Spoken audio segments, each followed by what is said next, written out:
এই পবিত্র উপলক্ষটি ভগবান শিব এবং দেবী পার্বতীর মধ্যে ঐশ্বরিক বিবাহের বার্ষিকী হিসাবে চিহ্নিত করা হয়, যা মহাজাগতিক শক্তির স্বর্গীয় একত্রীভূতকরণ এবং পুরুষ ও নারী শক্তির মধ্যে ভারসাম্যের প্রতিনিধিত্ব করে।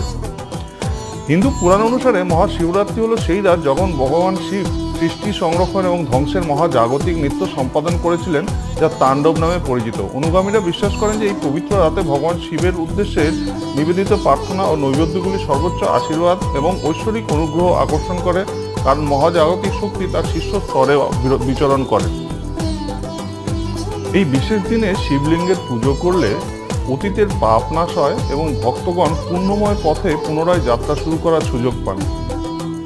এটাও বিশ্বাস করা হয় যে শিব সমুদ্র মন্থনের ফলে উৎপাদিত হলাহলকে নিজ কণ্ঠে ধারণ করে নীলকণ্ঠ উপাধি লাভ করেন এই বিশেষ দিনে। এই ধরনের ভিডিও পেতে ট্রাভেল আই10 চ্যানেলটিকে সাবস্ক্রাইব করুন।